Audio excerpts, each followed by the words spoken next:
Hi guys! Good morning, good morning! Welcome back to my YouTube channel. Ako po sa inyong kuliran, nagsasabing kumusta kayong lahat dyan. Ngayon po ako ay mag-almusal ng rice at saka pansit. Habang ako kung kumakain, kukwento ko, i-share ko sa iyo yung buhay ko nung bata pa. Totoo to guys. Nung bata pa ako, 6 years old ako noon. Anim kaming magkapatid. So, ang mama ko walang trabaho, ang papa ko yung driver lang. Isunod-sunod kami anim. Intuhin ko na may kaya sa buhay kasi ano siya doon city councilor sa Tugod Baroy. Ayun, sabi niya, nagsuggest siya na Gar ang tawag niya sa akin. Total akong mga anak, sabi niya Bisaya niya, total akong mga anak, nagkuuna, layan ng mga magandang trabaho, wala na ko yung gamay. Karang 2 ka bata, ako na lang magpaaral sa kanila. Excuse me po.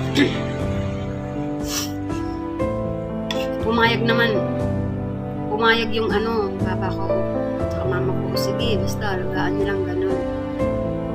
May ganon. Pumayag, dinala na kami sa kanila. Pagdating doon, paitan pa yung asawa niya. Tapos pina-enroll na kami, ganon. Pagkatapos na ilang buwan, ayun na, lumabas na yung kulay, ugali niya. Hindi ko na naranasan yung hagupit ni Dudi kasi pangalan Kaya, biruin mo, pag pumasok kami ng school, naglalakad lang, kalayo, sobrang layo, Diyos ko. Siguro dito, 13 hanggang Manggahan, nilalakad namin. Tapos pinabit kami ng malaking kaldero at kawali kasi dadalhin doon sa school, sa kantin kasi teacher siya. Tapos nagluluto din siya, ganun. Pagkatapos nun, ayun na, wala kang choice. Kundi gawin mo yun. Dahil, siyempre, doon ka nakatira sa kanila Guys, ito po sinasabi ko sa iyo, totoo po to. Alam ng Diyos yan. Hindi po ako nagsisinungaling, hindi po ako gumagawa ng kwento. It's a real life. Ito talaga, real talk lang to. Naalala ko lagi kasi kaya sinishare ko sa inyo. By the way, ayun na, sa school. Ang pasok namin 7 AM to 4 PM.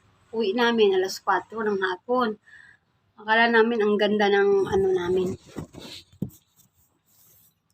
Kaanuhan na nun. Yun pala hindi. Sabi pa niya, oy, dito. Itong sako, punuin nyo ng kahoy. Lalagay namin kahoy doon sa sako. Ayan, punuin. Sinaka, gano'n. Alam mo guys, may kotse naman sila. Siya, ba't hindi niya ikakarga doon? Sabi niya, lulukduhin mo sa ulo. Yung talapasan sa ulo, lalakad ka sobrang layo. O sakit kaya sa ulo nun. Di ba? Hindi siya naaaway kasi yun, porket ba hindi kami kadugo niya. Pero guys, alam mo yung kadugo niya, mahal niya. Tapos ito pa, yung mga anak niya galing ibang bansa, seaman kasi at saka nga nurse. Ayun, may pangapasalubong sa akin, namin ganun. Magandang damit, chocolate, ganun. Ang plastic niya guys, sabi niya, dahil pretzel, sige, ligpit nyo yan, itabi nyo yan, baon nyo yan, suotin mo yan, ganun. Sige, nasusuot pa namin, ganun. Pagdating sa, siyempre, ilang 1 week lang siguro yung anak na doon, babalik na naman. Alam mo ginagawa niya, guys? Grabe, ang lupit. Kinukuha niya yung mga magagandang damit, ang iniiwan yung mga luma. Sa inyo yan. Di bagay sa inyo yan, ganun. Tapos, akin ng pera. Kasi binibigyan ng pera. Anong pera? Pera-pera pa kayo. Pati chocolate, kinukuha niya. Lahat-lahat. Ganun siya kasama. Binibigay lang niya dun sa pamangkin niya. Ganun. Ang Diyos ko po, grabe siya. Ito po guys. Ano bang kasalanan ko din? Kunting kasalanan mo lang, bubugin ka na. Ako sobra daming nakalatay dito o puro pasa. Ito naalala ko. May puno sila ng mangga, karabaw ata yun o tao. Yung puno na maliit. Maliit lang. Di ka lang nanunungkit, gaganunin mo lang sa kamay. Tapos, ayun, nakalaylay lang sa ano. Ako naman, ayan, sarap nitong mangga. May nahulog na isa, pinulot ko, tapos kinain ko. Nakita niya ako. Nagalit niya, kinukurot-kurot niya ako dito sa singit kung saan-saan. Bakit ka namimitas ng ganyan, ganyan, ganyan? Hindi ako makapagsalita kasi tila bata pa eh. Lamutak niya ako, yun lang to ko. Sabi niya sa akin, patay gutom daw ako, gano'n-gano'n. Di pa siya na kontento guys, kinagat niya ako rito. Talagang pinagat ang lalim-lalim, sobrang pasa. Ayun. Tapos, wala, iyak lang ang bata. Pagkatapos guys, pag dumating na yung tiyuhin ko, sabi, ang nangyari sa bata, bakit may nagkapasa-pasa? Ay, sabihin lang niya sa tiyuhin ko, katanga yung bata yan, kung ano, kung saan nagpupunta, ganun, pero, ayun pala, yung binukod niya yun, sabi niya, pag sinasabi ko, tinatanong ako ng tiyuhin ko, paano yan, ito, kasi ngipin eh, sabi niya, paano yan? Sabi ko naman talaga, ikinagat niya. Tapos galit siya. Sabi, ikaw, chinanggo ka. Gano'n siya sa akin. Galit na galit. Tapos ko, totoo naman. Sabi niya, yung pamangkin mo, chinanggo. Alam niyo, chinanggo, ano yun, sinungaling daw ito. Hindi totoo yun. Tapos nung, wala lang yan. Nang isang beses pa, inahuli siya ng tiyuhin ko. Ayun, nagalit ang tiyuhin ko. Sabi niya, kung hindi mo kayang mahalin yung pamangkin mo, isa uli na sa magulang. Huwag mong gaganunin. Pukit ba hindi mo kadugo? Nag-aaway silang dalawa nun. Pukit ba hindi mo kadugo? Gaganunin mo na lang yung pamangkin ko. Masakit sa akin yan. Ganun. Pero kasi yung nung tsuhin ko na yun, mahal ako nun. Naiyak ako guys. Buti pa yun guys. Kasi nakakaiyak. Buti pa yung tsuhin ko yun guys. Alam nyo. Nung naghinalo siya sa hospital, hinahanap talaga ako. Sabi niya, gusto makita yung pamangkin ko. Ganun. Bago mo lang daw siya mamatay. Ayun. Guys, alam nyo. Buti pa siya huli niya yung sa akin. Sabi niya sa akin na, Day, sorry sa lahat ng nagawa ng asawa ko. Ganun, binubog ka. Basta siya ang nagsusuri. Tapos, bago mo lang ako mamatay, alam mo yung tuwing ko, mahal ako nun. Ayun lang talaga yung asawa niya. Naiyak ako guys. Alala ko talaga. Yung mga kapatid ng papa ko, mababait yun, mahal ang mga asawa lang. Hindi naman lahat ng asawa. Hindi na naman siya, Tia Dodi, grabe. Ang lupit. Nung malaki-laki na nga ako, sabi niya, nung pinapunta ako doon ng anak niya, kasi bibigyan daw ako ng pasalubong. Sinabihan ako, anong ginagawa mo doon, Day Pretzel, ha? Sabi ko, pinapunta ako ni Uncle, sabi niya, wala punta, para manghingi ka, gano'n. Sabi, ugali, Diyos ko po. Akala niya, habang buhay siyang buhay dito sa mundo, di ba? So guys, alam niyo ba?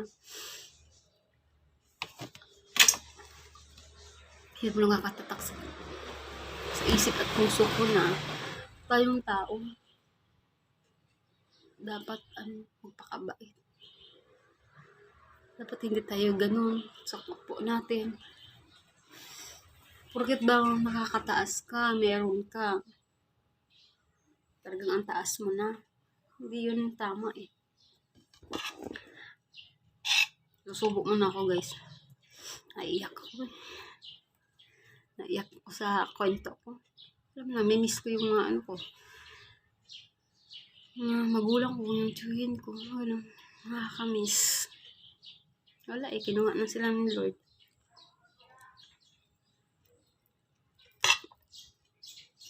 Kakain mo niya ako. Ikain ko na yung tong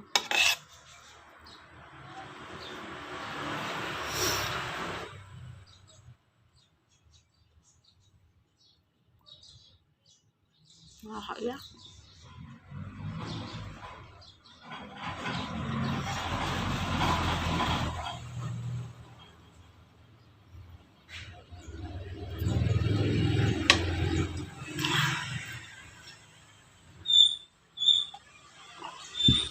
So guys,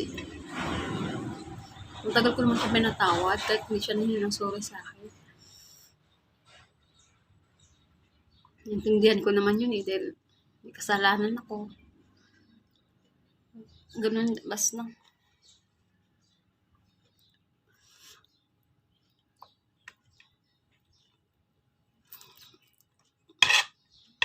Bakit pa kasi may ganun.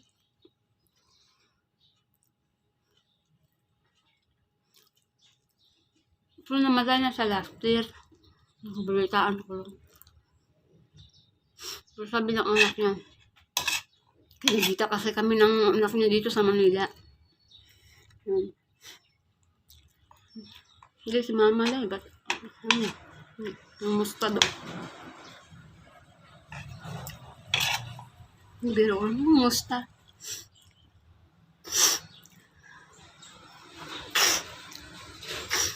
Sabi ko nga eh.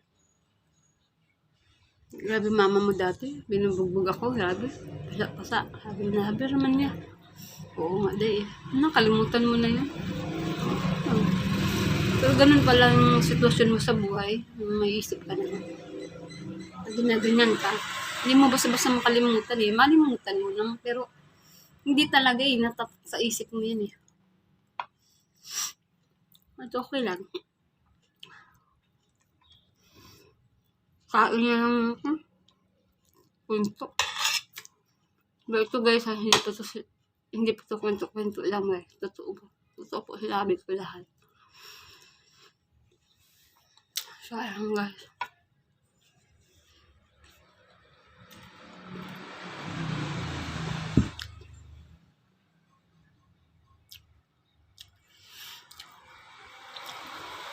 Dito na lang muna guys. Next vlog. Please like, subscribe, and share to my YouTube channel, Cholera Official. Please tulungan niyo naman po ako. So, dumami ang subscriber ko. Pangako po sa inyo sa Panginoon. At saka sa inyo guys lahat. Na ako tutulungan ko talaga ang dapat tulungan lalo sa mga hihirap.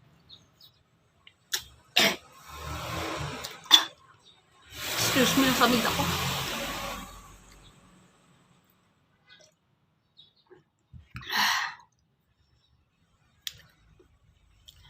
Ayan guys,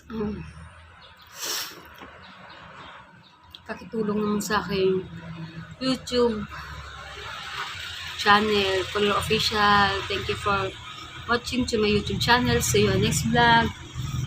Dito na lang. Bye! See you on next vlog.